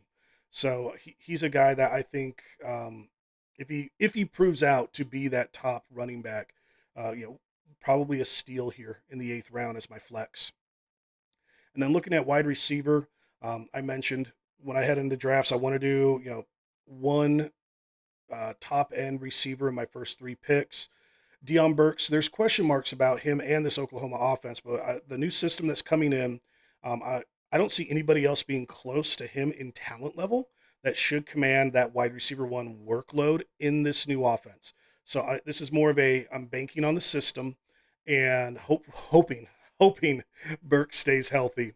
But then, going into trying to round out my 3 receivers, another top guy that I love this year is Devin McEwen. Just like Burks was banged up at times last year. I'm a big fan of this UTSA passing offense for this upcoming year. I think McEwen may be one of the safest floor wide receivers that were taken in this draft, as long as he stays healthy. Obviously, that's a big question mark, but I really like this UTSA passing game. I think that they may be, in the early part of the year, undervalued. And as we start getting more into the summer months of June, July, and August, something tells me people are going to catch on, and their ADP they're going to start rising up draft boards. And then I kind of took a risk for my last one with Kevin Coleman transferring over from Mississippi State to Missouri. There's question marks about how well this passing game is going to be, and I'm not sure, but he should be the standout guy in that room, hoping that he can command a work share. I will admit there's a bit of risk here, but I do like the upside, and I kind of banked on his upsides versus a safer floor guy, which is kind of what I took in McEwen. So I wanted to get a little mix there. And then my last spot at tight end, I shot for the moon. I decided to open up the tight end run in the 7th round here, and I got Arliss Boardingham transferring over from Florida to Bowling Green. There is no elite tight end this year in my eyes. Arliss kind of stands out as the top guy, but it's mainly because of what we've seen from what that Bowling Green passing system will do when they have a highly talented and athletic tight end going up against crappy MAC defenses. So this is definitely a projection pick and a projection ranking. But for me, it's my number 2 guy is Joe Royer at Cincinnati, who's a safe floor play. I felt like where I was in this turn, if I waited, I might not be able to get either one. So I decided to just shoot for the moon and take Boardingham. So there's a recap of my team, and guys, it is awesome. We are drafting again. Thanks for watching, guys. Thank you, Joe. Glad you could join us this year. Up next is Chris K., one half of the Burning the Red Shirt podcast, as well as our new Underdog CFB Best Ball show over at Campus to Canton, Ballin' with my bestie. Chris K's team includes quarterback Lenore Sellers out of South Carolina, wide receiver Denzel Boston out of Washington, Eugene Wilson, the wide receiver out of Florida, Jamal Haynes, the running back out of Georgia Tech, Malik Sherrod, the running back out of Boise State, Devin Dampier, the quarterback out of Utah, wide receiver Colin Lacey out of Louisville, tight end Joe Royer out of Cincinnati, and then last but not least, Mr. Nick Anderson, the wide receiver out of LSU. Okay, have at it, man. Jared, thank you for having me on the way too early mock for 2025. This has been a fun off season. It's only been about 10 or 12 days long. Looking at this year's group, I think it's one of the most challenging groups of players available that are going to be taken here in this offseason. Really headlined by a strong quarterback group. I really like the quarterback depth, especially at the top. I mean, you get some really big names that are high volume rushers, great on the ground, great through the air even. You get in some of these scenarios. But do love the quarterback group, a ton of them from the P4 ranks. So I do think over time we'll see this quarterback group get better, because we'll have some G5 guys and competitions like North Texas determined, which is a prime spot. So as we continue on, I think it's only going to get better. I think the hard part here really is running back. This is a room that is so different than last year. There were so many studs and stars that were proven at the top. If you would have told me that, Bryson Washington would be your third running back off the board in 2025, I would have thought you were crazy. And he is a really good pick. I really like him. 106 is where he went. That just feels a little rich, just generally speaking, compared to what we've known. So this running back group is really, really difficult to maneuver, and kind of why my least favorite pick of my draft was Jamal Haynes. I went with him in the 39th pick overall, which was the 403. I do like him as a player, but man, it feels like I just capped myself with upside with that pick. I don't see how he doesn't have a bad season. He's going to have a good one for sure. But when it comes down to it, what is his upside? And that Georgia Tech offense should be fun, but it does feel like he's a little capped there. But yeah, looking at the receiver group, Denzel Boston was my fourth pick at receiver. And I think that tells a lot. Like, I feel like that was a good pick. And he just doesn't feel like a receiver 4 to me. Deion Burks and Antonio Williams were taken after that. What a thin group compared to years past. And even if you look at the guys taken before Boston, Ryan Williams, Jordan Tyson, Jeremiah Smith, those are great options, but they're question marks for sure. Who's throwing the football to Ryan Williams, and will there be volume or better volume in 2025? Jordan Tyson's got some competition. That's a deeper receiver room than it was last year. And then obviously Jeremiah Smith, we don't know who's throwing to him, but I mean, he's incredible. He'll be fine. And I think he's deserving of that receiver 1, but it just feels like a much different group compared to years past, specifically last year, albeit I think a lot of those early guys flamed out. Do you think receivers, it's weird at the top? I don't think there's that top guy, or the top group that's elite, but I do think a lot of good options, maybe in that like tier 2, tier 3 range. You see, like, I took Eugene Wilson at the 303. Like, I feel like that's a good pick with what he could do with high volume at Florida. Sowell at Iowa State, Pena with potentially high volume at Syracuse, Emmett Mosley. These are guys that I think are a lot sexier third-round picks, fourth-round picks than what we saw in years past. And then ultimately, tight end. I like the tight end group. There's no Harold Fannin. There's no Brent Keithy, who we are super excited about, but I do think the tight end group is really, really good. You get a lot of different options. I took Joe Royer at Cincinnati. I think he's an incredible option, but you get Justin Jolie, Tanner Koziel in a new spot, Jack Injuries, just a lot of good options that I think you could be persuaded to be in the top 5 of your tight end ranks. So really, quarterback super deep, tight end is deep. Receiver, I don't think there's that elite option that's just going to go absolutely ham, but I do like the group as a whole. But running back is definitely that group that is just very tricky right now. There's a lot of big battles up for grabs, and I think ultimately whoever can figure those out are going to be the ones that are victorious in the end. Favorite pick, Nick Anderson. Talk about receiver group being deeper in some of these second, third tiers. He was the last receiver taken for LSU, and I think he's secured the role. Assuming health, obviously, I don't see how he doesn't start. So I love him at LSU in an offense that'll throw it a ton, 40 times plus per game. Nussmeier is even more experienced, even better coming into the year. So I really think that he's going to have a huge season, and is one of the more secured roles compared to these other guys in this offense. And then looking at like what I would do differently, and I've already touched on it. Like, I think I would hit running back early. I just think if you wait on running back, you're going to get, especially this early on, you're going to get some really tough and potentially sketchy names. I would think instead of taking Lenore Sellers, who I love, at the 10th pick, maybe I'd take Jeremiah Love or Dylan Edwards, Jaheim White, Jonah Coleman. I think those are running backs that should be in play at the end of the first, instead of going heavy, or I should say starting your team with a quarterback. As much as I love Sellers, I could have waited and grabbed Klubnik or Mateer in the 4th round, Parker Navarro in the 3rd round, all good options, and a little bit later. So looking forward to the rest of these drafts. Chalk myself up 1-0, and good luck to everybody out there.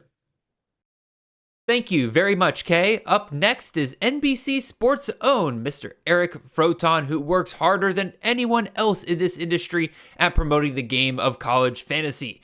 Eric's team today includes Mr. Ryan Williams, the wide receiver out of Alabama, Dylan Edwards, the running back out of Kansas State, Nate Frazier, the running back out of Georgia, Eric McAllister, the wide receiver out of TCU, Barry Brown, the wide receiver out of LSU, along with his quarterback, Garrett Nussmeier, out of LSU. He also has Chip Trayanum, the running back now at Toledo, Mr. Jack Endries, which is the tight end out of Cal, and last but not least, Eric finishes his draft up with a Mr. Carson Beck, the quarterback out of Miami. Eric, the mic is yours, man. Take it away. Froton, NBC Sports, Fantasy Points, and Fantrax. Right off the basketball court for you guys. My gosh, and the hair, of course, is flowing. I think I'm currently number 2 right now in the CFF world. I think Arpasi's got me over Purple Rain. He's got a magnificent coif himself, but that's beside the point. We're here to talk about the first mock draft of the season, perpetrated by none other than my friend and yours, the great Jared Palmgren. If Jared didn't exist in the college fantasy football community, we would feel the need to create him. So thank you, Jared, for all you do. That being said, question number 1, what is my general opinion of this year's pool of players compared to previous years? What I'm looking at is that wide receiver group. Other than the top, obviously you have the Jeremiah Smiths and Ryan Williams of the world. I was lucky enough to get Ryan Williams at number 11 overall, which the 11th pick is where I was situated for this draft. But once you get past that, I think probably start around round 5, maybe round 6, it gets to a lot of personal preference. So, when it comes to our pool of players, I still feel like the quarterback's always strong. They're the name brand. And at the top of the draft, ton of running backs. I feel like that's a little bit more slanted than I've seen in previous years, but this is the first one, so I'm sure everything will shake out. Next, what was my favorite pick on my team and my least favorite? Oh, yeah, we had to get into that, didn't we? Least favorite, that's pretty easy. It's Barrion Brown, LSU. You see, I knew I was going to go with Noose in the pick after him, and I had to go out and just... Which wide receiver are we getting at LSU?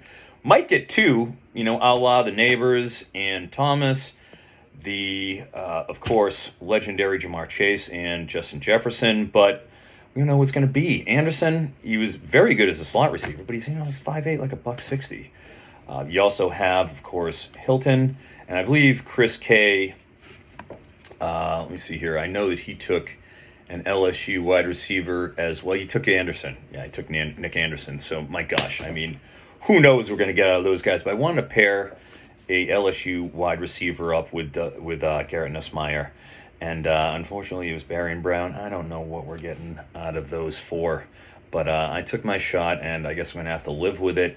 Next, my favorite player that I drafted. Well, I think, it's close. Carson Beck was the last quarterback taken. This is a 5-point passing touchdown league. All leagues should be 6-point passing touchdowns. But I appreciate Jared splitting the baby here and giving us the 5. So good man, as always. But Carson Beck going into Miami, we saw what happened to a milquetoast Cam Ward over there at Wazoo for 2 seasons. Now he's probably going to be the number 1 pick in the NFL draft because of the effectiveness that he showed there in Miami. Now, I know Restrepo Throat isn't there, of course. And I know that Jacoby George, I like Jacoby even though he's really skinny. No more Elijah Arroyo there. It's kind of a turnover in the wide receiver core, but Carson Beck has proven that he can operate efficiently in a high-volume passing offense like we saw out of this iteration of the Georgia Bulldogs. So I am pretty happy about that. But, gosh, if I had to go, you can't forget about Chip Trayanum over there, transferring from Kentucky to Toledo. Another, right, Kentucky to Toledo transfer, Bryant Koback. We remember what he did at Toledo. Superstar. Top 10 numbers out of him from the running back position. And I know they want that. They just haven't had it the past 2 years. Maybe Chip can come in and stay healthy and be able to go and just crush the MAC. That's what I'm hoping for, at least. Next, what's something I'd do differently next time? Parentheses, that's not picking someone besides your least favorite pick. I get it. If there's something I could do differently next time, I feel like I probably would have even waited longer on my first QB. It just seems like year after year, there's value to be had. Julian Sayin didn't even get drafted, and I think he's going to be just fine over there at Ohio State, as everybody knows. I have personally caught passes from Mr. Julian Sayin and his brother Aiden Sayin, currently the starting quarterback at UPenn. His ball is so catchable. If I can catch it, anybody can catch it. And I caught a 50-yard bomb off him, too. I got to get that footage out there one of these days. So if there's anything I do, just wait a little bit more on my QB1, since obviously Carson Beck was out there as the last QB taken. And I think he's going to be just fine in a league with this kind of a format. Which players was I surprised went undrafted? I would have to say, first off, we mentioned Julian Sayin, of course. We get a bunch of QBs in here probably. But LJ Martin, BYU, he's back. I think that's certainly a factor. Petaway for James Madison, we didn't see him go, right? And considering how high the running backs went, if you look at the top of this draft board, they were humming. You know, running backs were just running off the board. I do like what we could possibly get in that James Madison system if the former UNC four-star can go over there and wrest that job. I think he can. And next, they throw in Darian Dupree over there at Wisconsin, potentially there too. I mean, somebody's going to carry the ball over there for the Badgers. It seems like Dupree is maybe the nominal one. Of course, we'll see how things shake out. Which players do I expect to rise or fall in drafts as this goes on? I would say risers, we already talked about Beck there, of course. I would say I liked the pick of Kanye Udo, Yeezy, of course. Jesus walks. And we'll see what happens with the Texas backfield, right? Because Baxter was the second to last running back taken. But, I mean, what happens with him? He was going to be the number one back there before Wisner obviously took over, became the guy. I'm interested in seeing how that shakes out. Also give some props over there to Eli Sanders going to USC if he's used in the same manner that we saw Woody Marks. I mean, Woody Marks is absolutely a credible number two running back here. So I would say those are a couple of them right off the top of my head. I'll also go with, what draft strategy do you think is best for this year? I'm waiting on QBs, obviously. I think you got to get the premium wide receivers right out of the gate. There's only so many that I think you can be confident with at the top of your drafts, and then it becomes kind of a personal preference after that previously mentioned 5th round mark. So I'd have to say I'm going after the top wideouts. I was lucky enough to get Brian Williams at 111. I will say that I thought Matt Bruening did a great job grabbing Nick Marsh, which put me in a spot, because he was at the bounce back behind me. So I do like that. I think he probably ends up going a little bit higher, Marsh, over there at Michigan State. So I think that about wraps it. All right. So thank you very much, Eric Froton, again. And I hope you enjoy the show. To finish us off, we have one of the founders of Campus to Canton, Mr. Matthew Bruening, set to provide us some fresh perspective on some of the more talented players in this year's pool.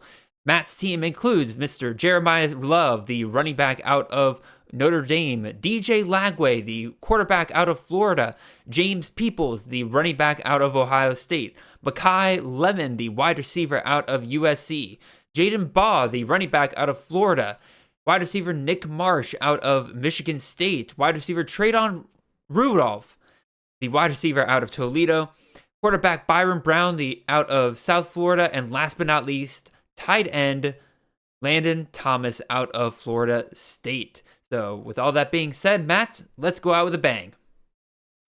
What's going on, everybody? This is Matthew Bruening. I am one of the co-founders of Campus to Canton. You can find me at SportsFanaticMB on Twitter. And I had the 12th pick in the way too early CFF mock draft. I am very appreciative of Jared in the group having I say newbie, but a player who is not quite as, CFF knowledgeable as the rest of the group in there. And I'm always appreciative to be kind of in those mocks to see how those very smart people kind of go through those drafts. So for me, my general opinion on this year's pool of players was just how deep the running back position is. And it's such a different variation from what we view in the C2C community compared to the CFF. So looking at like just the first 3 rounds of this draft, 19 running backs went in the first 3 rounds compared to just 11 wide receivers and only 6 quarterbacks. And I feel like that's going to be, for the most part, the exact opposite when you look at it from a C2C perspective. We view the running backs as a very weak position when it comes to C2C and kind of quarterbacks being the strong suit. So it was interesting to me to kind of watch as this draft went on and seeing so many running backs go. And again, obviously different strategies and a different game in CFF than C2C. But again, it's always fun for me who approaches this more from the C2C side of things to kind of see that. So for me, my opinion on the pool of players was how deep it is for the running back position on CFF side of things and kind of wide receiver as well. And how maybe not weak the quarterback position is, but maybe how CFF players feel like they can get better value at the quarterback position. So they really attack those running back and wide receivers earlier, even with, again, I know this was a 2 QB draft. So still you want to have those 2 quarterbacks. Who was my favorite pick on my team and which pick did I like the least? And I'm assuming both of these are on my team. Let's see. My favorite pick is probably torn between 2, and it was the ones that I made at the 3-4 turn. So I picked at the 12 spot. I forgot to mention that at the beginning. I apologize. I picked at the 12 spot in this draft. I took James Peoples, Ohio State running back, at the 3-12 spot, and then I took Mekhi Lemon, USC wide receiver, at the 4-1. I think James Peoples is going to be the starting running back at Ohio State, and I really feel like a lot of people are reading too much into the C.J. Donaldson pickup in the transfer portal. I'll get to that in a little bit. Again, it really seems like even with Chip Kelly moving on and Brian Hartline being promoted as the offensive coordinator, I do expect them to throw the ball a lot more, but over the past couple years, we have really seen, since Zeke Elliott left, we have not seen this Ryan Day offense really move toward a bell cow running back. And I don't think they're going to do that here. I think it's going to be split between a couple guys. And I think it's mostly going to be James Peoples and Bo Jackson. I could see CJ Donaldson handling some of like the red zone work. So maybe he gets some touchdown luck there. But from people I know within the Ohio State locker room, they really have talked about bringing him in as just depth. I apologize for the coughing. I'm getting over the flu and pneumonia. So I do not think that Donaldson is a player that we should really be paying attention to on CFF, C2C, Devy, anything. I really think he's just a roster space filler for the team. So Peoples was my favorite pick to be able to get, I think, the starting running back for the Ohio State Buckeyes, who, again, I think, probably won't be. I did kind of pick him, unfortunately, on my roster to be my RB1. I don't think he will finish as an RB1 for CFF purposes, but to get him at the 3-12 spot, I thought was good. My least favorite pick in the draft was the Donaldson pick. He went a couple spots ahead of me, taking Peoples at 3-12. He went at 3-5. Again, I don't think he's going to be the starting running back for Ohio State, so I thought that was kind of a wasted pick. Something I do differently on my team. It's probably not take DJ Lagway at the 2-1 spot. I thought I saw Arch Manning go earlier in this draft, so I thought quarterbacks would go a little bit more, and they didn't. So I feel like I could have attacked wide receiver better here and running back. Taking DJ Lagway, again, picking at that 12 spot, I had to wait a long time to get back to my picks, and I felt like that put me at a disadvantage, especially against the group of people I was picking against here. I felt like I was getting down to slim pickings by the time it got back to me in the 3rd round.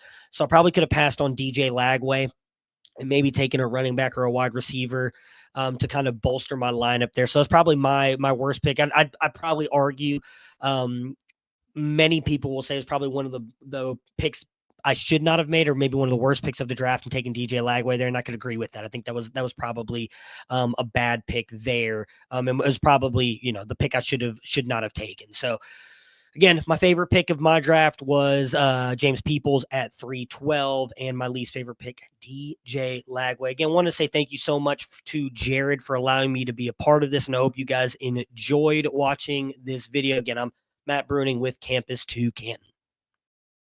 Thank you again, Matt.